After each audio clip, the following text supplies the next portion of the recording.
Hi friends, welcome back. This is your Arul. சரி வாங்க, மல்லி சீரில் இன்னைக்கு என்ன சுவாரஸ்யமா பரபரப்பா போயிட்டு இருக்கு அப்படின்ற விஷயத்தை பத்தி தான் பேச போறோம், பார்க்க போறோம். வாங்க வீடியோக்குள்ள போலாம். ஆமாங்க, நம்ம ராஜேஸ்வரி பெரியம்மாவை வீட்டை விட்டு அடிச்சு துரத்துனது பத்தாம மல்லி அடிச்சு துரத்துறதுக்கு அடுத்து வேற ஒரு புள்ளி கூட போயிட்டு கூட்டு சேர போறாங்க. யாருடான்னு பார்த்தா வேற யாரும் இல்லைங்க, அவங்க எங்க எல்லாருக்கும் ரொம்ப தெரிஞ்சவங்க தான். யாருன்னு பார்த்தா விஜயோட மாமனார், முன்னாள் மாமனார், மல்லியோட தாத்தா. ஆமாங்க, அந்த மீசக்கார வில்லன் ஜெயிலிருந்து வந்துட்டாருங்க பெயிலில். அவரை மீட் பண்ண தான் நம்ம ராஜேஸ்வரி போயிருக்காங்க. எதுக்காகன்னு பார்த்தா மல்லி ரெண்டு பேருக்கும் பொதுவான எதிரிங்க. என்னதான் வெண்பா விஜய் கிட்ட இருந்து இவங்க பிரிக்க பார்த்து அந்த டைம்ல ராஜேஸ்வரி இருந்தா இவங்க அவங்களுக்கு எதிரி வந்திருப்பாங்க. இப்ப மல்லி தான் ராஜேஸ்வரிக்கு எதிரி. மல்லியை பழிவாங்க, எந்த எக்ஸ்ட்ரீமுக்கு வேணாலும் போவோம்னு சொல்லிட்டு இந்த லெவலுக்கு கேவலமா கீழ்த்தரமா இறங்கிட்டாங்க நம்ம ராஜேஸ்வரி. இப்ப எங்க போயிட்டு இருக்காங்க அப்படின்னு பார்த்தா நேரா மல்லியை எப்படியாவது வீட்டை விட்டு துரத்தணும் அப்படின்றதுக்காக நம்மளோட எதிரியை போயிட்டு மீட் பண்ண போறாங்க. ஆமாங்க, வெண்பாவோட தாத்தாவை மீட் பண்ண அவங்க ஆபீஸுக்கு போயிட்டு இருக்காங்க. அங்க போயிட்டு மீட் பண்றாங்க. ரெண்டு பேர் பேசிக்கிறாங்க. என்ன ராஜேஸ்வரி, ரொம்ப நாளுக்கு அப்புறம் பாக்குறேன், எனக்கு உனக்கும் ஆவாது இங்க வந்திருக்குன்னு கேட்க, ஆவாதுதான், எதிரிக்கு எதிரி நண்பன் இல்லையா, அந்த மாதிரி எனக்கு உங்களால ஒரு வேலை ஆகணும், அதுக்காக தான் நான் வந்திருக்கேன், அதுக்காக நான் உங்களுக்கு உதவி பண்ண ரெடி அப்படின்னு சொல்றாங்க. இதை கேட்ட உடனே நம்ம ஆளுக்கு அந்த கிளறவனுக்கு ஒரே சந்தோஷங்க. ஓ, அப்போ ஒரே கல்ல ரெண்டு மாங்க, அங்கே வேலையை செஞ்சு கொடுத்துட்டு வெண்பாவை நம்ம தட்டி தூக்கிடலான்னு சொல்லிட்டு பிளான் பண்ணுறாங்க கதிரேசன். ஓகேங்களா? அப்போ நம்ம கதிரேசனுக்கு என்ன ஒரு ஐடியா கிடைக்குதுன்னா, ராஜேஸ்வரியை வச்சு நம்ம காய் மூவ் பண்ணிடலாம். ஆனால் ராஜேஸ்வரியை பொறுத்த வரைக்கும் நம்மளை வச்சு தான் ராஜேஸ்வரி காய் மூவ் பண்ணுறான்னு நினச்சிட்டு இருக்கணும். முட்டாளாக இருந்து ஏமாற்றி விட்டுருவோம். சரி, ஓகேன்ட்டு சொல்லுங்க என்ன பண்ணணும். எனக்கு மல்லியை எப்படியாவது வீட்டை விட்டு துரத்தணும், அப்படி இல்லைனா அவளை மொத்தமாக முடிக்கணும். இந்த ரெண்டில் எதனா ஒன்று பண்ணுங்க. எனக்கு இதை பண்ணீங்களா வெண்பா உங்களோட சேர்றதுக்கு உங்களுக்கு என்ன உதவி வேணுமோ அதை நான் பண்ணுறேன் அப்படின்னு ராஜேஸ்வரி சொல்ல, நம்மளும் உடனே ஓகே சொல்லிடுறாருங்க. இது ரெண்டு பேரும் ஓகே சொன்னதுக்கப்புறம் கை குலுக்கிறாங்க. இதை பார்த்த சைடில் இந்த நம்ம கதிரேசன் பார்த்தீங்கன்னா, கதிரேசனோட எடுபுடி, அதாவது பிஏ, அவர் என்ன நினைக்கிறாருன்னா, ஓஹோ கை கொடுத்துட்டாரு தலைவர், அப்போ ஒரே கல்ல ரெண்டு மாங்காய் இதை அடிக்க போறாரு, உதவி பண்ற மாதிரி பண்ணிட்டு பெரிய வேட்டா வச்சுட்டு இங்க பண்ண போறாரு அப்படின்னு சொல்லிட்டு யோசிக்கிறாரு. உடனே நம்மளும் கை கொடுத்து நீங்க போயிட்டு வாங்க, ஒன்றும் பிரச்சனை இல்லை, நான் பாத்துக்கிறேன் அப்படின்னு சொல்லிடுறாங்க. இதுக்கப்புறம் நம்ம ராஜேஸ்வரி கதிரேசனோட ஹாஸ்பிட்டல் வச்சு ஆபீஸை விட்டுட்டு நேராக வீட்டுக்கு வந்துட்டு இருக்காங்க. அப்படி வரும்போது எதிர்த்தா நம்ம மல்லி வழியில் பார்க்குறாங்க. எங்கன்னு பார்த்தா பழக்கடையிலங்க. ஆமாங்க, காய்கறி எல்லாம் வாங்க போயிட்டு அப்படியே பழம் வாங்க கடைக்கு போயிருக்காங்க போல. அங்கே நின்று என்ன பண்றா ஏது பண்றான்னு பார்த்துட்டு இருக்காங்க. அப்பதான் அந்த இடத்துக்கு நம்ம அரவிந்த் எதிர்ச்சியா வர, எந்த சீன்ல பார்த்தாலும் ராஜேஸ்வரி கண்ணிலேயே எப்படி மாட்டுறாங்கன்னு தான் தெரியல.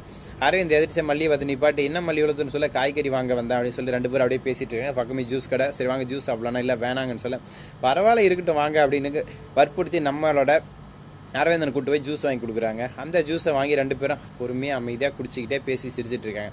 இதை நம்மால் மறுபடியும் வீடியோ எடுக்கிறா. இவளுக்கு இது வேலையாக போச்சுங்க. இந்த வீடியோ வச்சு அடுத்து என்ன பண்ணலாம் ஏது பண்ணலாம் அப்படின்னு யோசிச்சுட்டு இருக்கா. ஒருவேளை இவங்க ரெண்டு பேரையும் கடத்தி ஒரே ரூம்ல ஒன்னா அடிச்சு இவங்க ரெண்டு பேரும் தப்பு இருந்துச்சு அப்படி இப்படின்னு சொல்லி பழி இப்படி திருப்பிட்டா விஜய் மொத்தமாக அவளை வெறுத்துருவான், கை கழுவிடுவான் அப்படின்னு சொல்லிட்டு நம்மளோட ராஜேஸ்வரி பிளான் பண்றாங்க. உடனே அடிக்கிறாங்க. நம்ம கதிரேசனுக்கு போனேன், மிஸ்டர் கதிரேசன் உங்களுக்கு ஒரு நல்ல வாய்ப்பு, இந்த போட்டோ வீடியோ பாருங்க, இவன் பேர் தான் அரவிந்த். இவங்க ரெண்டு பேரும் முதல்ல கல்யாணம் பண்ணிக்கிறதா இருந்துச்சு, ஆனால் நடுவில் அது நின்றுச்சு. ஸோ இதனால இவங்க ரெண்டு பேரும் ஒன்னா வச்சு எதையாவது பண்ணி மல்லியை வீட்டை விட்டு அமிச்சிட்டா, மல்லி இல்லாததுனால வெண்பா உங்க கூட வந்துருவா, அதுக்கு என்னன்னா வழி பண்ணுங்க அப்படின்னு சொல்லிட்டு சொல்ல, உடனே நம்மாலு நான் சும்மாவே சுரண்டி விடுவேன், நீ வேற தூக்கி கொடுக்குற, நான் சொல்ல வேணும், நான் பார்த்துக்கிறேன் தங்கம் அப்படின்ற மாதிரி ஒரு பர்ஃபார்மன்ஸை கொடுத்துட்டு அடுத்து என்ன பண்ணலாம் ஏது பண்ணலாம் அப்படின்னு யோசிச்சுட்டு பிளான் பண்ணிட்டு இருக்காங்க. இது எதுவுமே தெரியாம நம்மளோட மல்லி அமைதியாக ஜூஸ் குடிச்சிட்டு வீட்டுக்கு போயிட்டு இருக்காங்க. இதுக்கப்புறம் என்ன நடக்க போகுது ஏது நடக்க போகுது அப்படின்ற ஒவ்வொரு விறுவிறுப்பான சுவாரஸ்யமான தகவல்களையும் அடுத்த வீடியோவில் நான் அப்லோட் பண்ணிட்டே இருக்கேன். என்னோட வீடியோ பிடிச்சதா மறக்காம சப்ஸ்கிரைப் லைக் ஷேர் பண்ணுங்க. இன்னொரு விஷயம் நண்பர்களே, நேற்று நான் கொஞ்சம் வீடியோ போட்டேன், அது யாரும் பார்க்கலன்னா அந்த வீடியோவோட லைட்டாக மெர்ஜ் பண்ணி விடுறேன், பார்க்காதவங்க பார்த்து தெரிஞ்சுக்கோங்க. Thank you so much, Tata, see you, பாய். தேங்காய் போட்டு பருப்பு சாம்பார் செஞ்சோமா, அதை சாப்பிட்டோமா தூங்கினோமான்னு இல்லாமல் தேவையில்லாமல் போய் ராஜேஸ்வரிட்ட வாயை கொடுத்து ரஞ்சிதாவை கிளப்பி விட்டு, அதுக்கப்புறம் இவங்க போயிட்டு நேராக போயிட்டு வாட்ச்மேனை பொழந்து போலீஸை கொடுவன் மிரட்டி வாட்ச்மேன் வளரி, அதுக்கப்புறம் போய் ஃபோட்டோ எடுத்து திரும்ப வீட்டுக்கு வந்து மல்லி மொபைலில் அந்த ஃபோட்டோவை பெரியம்மா நம்பர்லேருந்து சென்ட் பண்ணி அதை மாற்றி எல்லாத்தையும் பண்ணி ஒரு கதி கிளம்பிக்கிறாங்க. பார்த்தீங்களா, இதுக்கெல்லாம் யார் காரணம் நினச்சிங்க? எல்லாத்துக்கும் பெரியம்மா தான் காரணம். நல்லதுக்கும் அவங்க தான் காரணம், அவங்க மாட்டிக்கிட்டதுக்கும் அவங்க தான் காரணம். இதை எதுவுமே சொல்லாமல் அவங்க பாட்டுக்கு சாப்பிட்டு அவங்க பாட்டுக்கு அமைதியாக போய் தூங்கிட்டு இருந்தாங்கன்னா இப்போ மல்லி விஜய் எந்த பிரச்சனை இல்லாமல் ஜாலியாக தான் இருந்திருப்பாங்க. நம்ம ரஞ்சிதா ராஜேஸ்வரிக்கு என்ன மேட்டர்னே தெரியாமல் அவங்களும் இருந்திருப்பாங்க. எல்லாத்துக்கும் காரணம் பெரியம்மா தாங்க. நல்லது பண்ணுறேன்னு சொல்லிட்டு கொஞ்சம் லூஸ்டாக கூப்பிட்டாங்க. அவங்க வாய் கொஞ்சம் லூஸு வாய்ங்க, அதை கொஞ்சம் கண்ட்ரோல் பண்ணாங்களான்னா இந்த மாதிரி பிரச்சனை வராது. ஆனால் கண்ட்ரோல் பண்ணால் டைரக்டருக்கு கான்செப்ட் கிடைக்காது. ஸோ அதனால் அவங்களுக்கு கண்ட்ரோல் பண்ண முடியாது. உதுஸ்கிட்டாக விட்டு தான் ஆகணும். இப்படி ஒரு பக்கம் போயிட்டுருக்கா. இதுக்கப்புறம் வள்ளிசில வேறு என்ன சுவாரஸ்யமாக விறுவிறுப்பாக சுறுசுறுப்பாக சுவாரஸ்யமாக போயிட்டுருக்குன்னு கேட்குறீங்களா? ஆமாங்க, இது எல்லாத்தையும் விட முக்கியமான ஒரு விஷயம் வருதுங்க. ஒரு முக்கியமான ஆள் மல்லியோட வீட்டுக்குள்ளே வராங்க. யாருடா அது அப்படின்னு கேட்குறீங்களா? அதுதான் சஸ்பென்ஸ். ஒரு முக்கியமான ஆள் முக்கியமான விஷயத்தை எடுத்துட்டு முக்கியமான விஷயத்தை கொண்டு வந்து சொல்றதுக்காக முக்கியமான நேரத்தில் வந்துட்டு இருக்காங்க. அந்த முக்கியமான நேரத்தில் வந்த முக்கியமான பர்சன் யாருன்னு கேட்குறீங்களா? அவர் வேற யாரும் இல்லைங்க. ரொம்ப ரொம்ப ரொம்ப முக்கியமானவங்க. மல்லிக்கு ஆல்ரெடி தெரிஞ்சவங்க, விஜய்க்கும் தெரியும், நம்ம ராஜேஸ்வரி ரஞ்சிதா கூட தெரியுங்க. அடிக்கடி அவங்க கூட தான் சண்டை போட்டுப்பாங்க. இப்படிலாம் தெரிஞ்ச அந்த முக்கியமான நபர் யாருன்னு பார்த்தீங்கன்னா நம்ம அரவிந்த். அவரோட கல்யாண பத்திரிகையை எடுத்துக்கிட்டு அவங்க பொண்டாட்டி வருங்கால பொண்டாட்டியை கூட்டுக்கிட்டு நேராக பத்திரிகை இதுக்காக வந்துட்டு இருக்காருங்க. இப்படி ஒரு விஷயம் அது நடக்கும்போது மல்லி ஏற்கனவே மூட் அப்செட் இருக்கும்போது இந்த கல்யாணத்துக்கு எப்படி போகிறது என்ன ஏதுன்னு சொல்லிட்டு ரொம்ப யோசனையில் இருக்காங்க. இதுக்கப்புறம் என்ன பண்ண போகிறாங்க, மல்லி வாழ்க்கை எப்படி போக போகுதுன்னு நினச்சாலே மனசு கஷ்டமாக இருக்குங்க. என்னங்க பண்ணுறது, வாழ்க்கையில் எல்லாருக்கும் ஏதோ நடக்குது. மல்லிக்கு இப்படி நடக்குதுன்னு நினச்சா எனக்கும் கஷ்டமாக தான் கிடக்குது. இன்றைக்கி என்னடானா எங்கள் அம்மனில் எல்லோரும் தூங்குனாங்க. ஆனால் நான் வேலைக்கு போனேன். நானே எங்கள் மாமா நான் 2 பேர் போனோம், மீதிலாம் தூங்குனாங்க. நாளைக்கு அவங்கெல்லாம் வேலைக்கு போவாங்க, நாங்கள் நல்லா தூங்குவோம். இதுக்கு என்ன சொல்ல வரேன்னா, நம்ம முதல்ல கஷ்டப்பட்டா பின்னாடி சந்தோஷமாக இருக்கலான்றதுக்கு ஒரு எடுத்துக்காட்டு தாங்க இது. வாழ்க்கையிலே அப்படி தான். எப்போ பார்த்தாலும் கஷ்டப்பட்டே இருக்கவும் முடியாது, எப்போ பார்த்தாலும் கஷ்டப்படாமல் இருக்க முடியாது. கஷ்டம் நஷ்டம் சேர்ந்தது தான் வாழ்க்கை. இப்படி ஒரு பக்கம் போயிட்டு இருக்க மல்லியோட வாழ்க்கையில் இனி என்னென்ன கஷ்டங்கள் துன்பங்கள் துயரங்கள் எல்லாம் வந்து சேரும் அப்படின்ற விஷயத்த அடுத்தடுத்த வீடியோவில் நான் அப்லோட் பண்ணிகிட்டே இருக்கேன். என்னோட வீடியோ பிடிச்சிருந்தா மறக்காமல் சப்ஸ்கிரைப் லைக் ஷேர் பண்ணுங்கள். பிடிக்காதவங்க கமெண்ட் பண்ணுங்கள். ரொம்ப பிடிச்சிருந்தா ஒன்றும் பண்ணாதீங்க, நேராக கமெண்ட் செக்ஷன் போங்க. அதில் போயிட்டு நாங்கள் உங்கள் வீடியோவை பார்த்தோம், உங்கள் வீடியோ நன்றாக இருந்தது அப்படின்னு கமெண்ட் பண்ணுங்கள். பிடிக்காதவங்க உன் வீடியோ கேவலமாக இருந்தது, காதில் ரத்தம் அந்த டாபிக் இன்னும் முடியலையா? ஆமாங்க, நிறைய பேர் காதில் ரத்தம் வருதுன்னெல்லாம் சொல்கிறாங்க. அதெல்லாம் கேட்கும்போது எனக்கு மனசு கஷ்டமாக தான் இருக்குது. நான் மட்டும் ஒரு MBBS ஒரு FRCS ஒரு MSc இந்த மாதிரி எதனா படிச்சிருந்தேன் வைங்களேன், பெரிய ஆளாக இருந்திருப்பேன். ஒரு டீனாவோ ஒரு பெரிய டாக்டரோ இருந்திருந்தால் அதுக்கு சொல்யூஷன் சொல்லியிருப்பேன். நான் படித்தது டிப்ளமோ சிவில், அதை வச்சு நான் என்ன சொல்கிறது, காங்கிரீட்டை கலைக்கு காதில் ஊற்றுன்னு சொல்ல முடியாது. அதை சொன்னால் ரொம்ப தப்பான ஒரு விஷயம். ஸோ அதனால் தெரியாத ஒரு விஷயத்தை நம்ம தெரியாதுன்னு சொல்கிறது கௌரவம் தான். தெரியும்னு போய் சொல்லி அசிங்கப்பட்டு அவமானப்பட்டு ஒருத்தங்களுக்கு கேடு விளைவிக்கிறத விட தெரியாதுன்னு சொல்லி நல்ல பேரோட நிம்மதியாக சந்தோஷமாக இருக்கலாங்க. இப்படி தான் போயிட்டுருக்கு.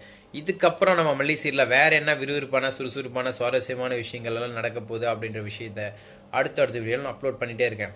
என்னோட வீடியோ பிடிச்சிருந்தா மறக்காமல் சப்ஸ்கிரைப் லைக் ஷேர் சப்போர்ட் பண்ணுங்க. பிடிக்காதவங்க கமெண்ட் பண்ணுங்கள். அப்புறம் இன்னொரு முக்கியமான விஷயங்க, இன்றைக்கி ஒரு சுவாரஸ்யமான விஷயம் நடந்துச்சுங்க என்னோடய வாழ்க்கையில். என்னென்னு பார்த்தா, இன்றைக்கி மத்தியானம் ஒரு 2 மணி இருக்குங்க. கொஞ்சம் என் கூட வேலை செஞ்சவங்களாம் அங்கேயே விட்டுட்டு எனக்கு வேறு ஒரு ஒர்க்கு இருக்கிட்டு ஆஃபீஸ்க்கு வர சொல்லிட்டாங்க. நானும் என்ன ஒர்க்குன்னு ஜம்முன்னு கும்முன்னு ஜாலியாக வண்டியில் ஏறி கிளம்பிட்டுங்க. 1/2 மணி நேரம் ட்ராவல் போக ஆஃபீஸ் உள்ள போனேன். அங்கே போய் பார்த்தா, இப்போ இது ஏசிபி ஒர்க் ஆகலை, என்ன பாருன்னாங்க. சரி பார்ப்போமேன்னு போய் பார்த்தா உள்ள ஒரு மைக்ரோலாஜிக்கல் ரிலே ட்ரிப் ரிலே ஆக்டிவ் ஆகி அதனால் ஒரு மெக்கானிசம் டேமேஜ் ஆகிருக்குங்க. அது ஆக்டானா இதேண்டா டேமேஜ் ஆகின்னு பார்த்தா ரொம்ப பழைய பிரேக்கர் போல், அதனால் அடி வாங்கிடுச்சு. அதை மாற்றலான்னு சொல்லிட்டு மாற்றி முடிச்சு கிளம்பலான்னு போது அதே மாதிரி இன்னும் 3 வந்திருக்கு. இதை பார்ப்போனாங்க.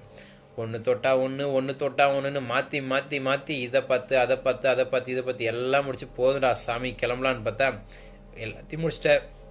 கையோடு இது எல்லாத்தையும் எடுத்து ஓரமாக அடிக்க வச்சுட்டு உள்ளே ஒன்று இருக்குது, அதை கொண்டு வந்து செக் பண்ணிடல. ஃபைனல் அதான்ட்டாங்க. அது எந்த நேரத்தில் தொட்டேன்னு தெரிலிங்க.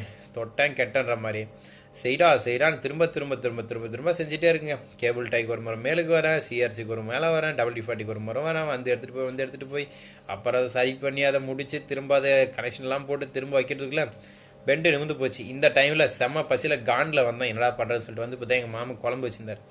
குழம்புல பார்த்தா கத்திரிக்காய் குழம்பு, கத்திரிக்காய், முருங்கைக்காய், பீன்ஸு, உருளைக்கிழங்கு இதெல்லாம் போட்டு பருப்பு சாம்பார் வச்சுருந்தாருங்க. அதை நல்லா வெட்டுன்னு வெட்டிட்டு அதுக்கப்புறம் அமைதியாக போய் படுக்கலான்னு போகிறதா என் வீட்டிலேருந்து போகணும். சரி அவங்கக்கிட்டலாம் பேசி முடிச்சா அதுக்கப்புறம் வேறு வழி இல்லாமல் சரி தூங்கலாடான்னு பார்த்தா அலாரம் அடிக்குதுங்க. என்னென்ன பார்த்தா வீடியோ போட டைம் ஆச்சுடா மூதேவி எழுந்து போய் வீடியோ போடுன்னு அடிக்குது. சரி அவள் சொல்லிட்டாலேன்னு சொல்லிட்டு வந்து வேகமாக வீடியோ போட்டுட்ருக்கேன்.